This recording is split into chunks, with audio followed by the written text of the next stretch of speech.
This is the flat, long leash I bought and is 10 meters long. It has the usual clip at one end for attaching to the dog's collar. This was the first time for us to use the long leash at the park. I was training Santi with recall and I think it was working well with him. We were just beginning and training was done in limited space. And so I was just using a short portion of the long leash. But you could see that 10 meters was too much to handle. I kept picking up the excess leash that was dragging along. Now compare this when I shortened the leash to just 4 meters. For beginners training, this length may be more practical, at least initially. So for now, I intend to use a shorter leash.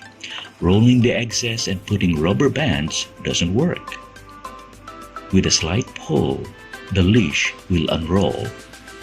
I only need 4 meters for now. So I have to put this excess rolled leash in a case. For this, we measure the width of the leash. This one measures around 3/4 of an inch. Next, we need a round plastic tub like the one above. Be sure it has a lid or a cover. This lid snaps into place. Now measure around 1 inch from the top of the rim downwards. This gives an additional 1/4 of an inch as allowance. Mark the 1 inch with a pen marker. And then draw a full circle all around the tub with the pen marker. With a cutter, cut a hole in the lower half of the tub. Then with a pair of scissors, insert into the hole and cut along the circle all around. Cut as straight and as level as possible. Discard the lower half of the tub. If you put on the lid, it still snaps on perfectly. The lid keeps the roll from falling off from one side, while the tapered tub keeps the roll from falling off from the other side. Insert the roll through the cut opening of the tub. Place the lid on the table, facing up, and then press the tub with the leash roll into the lid as shown. Be sure the lid snaps on completely on the tub by pressing all around. The rubber bands help keep the roll in place. And this is how we encase the roll to keep it from unrolling.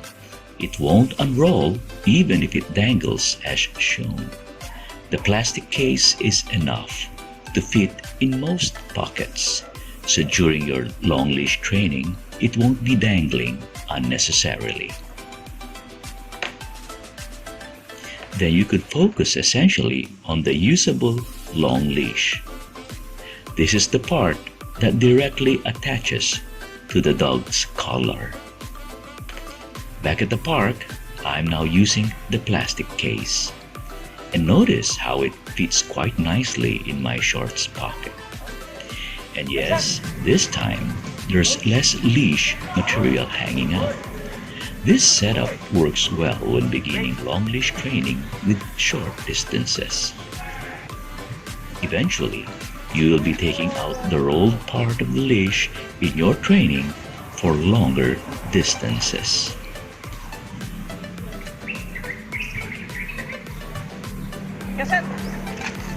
Yes. Yes, sir. Good boy, good.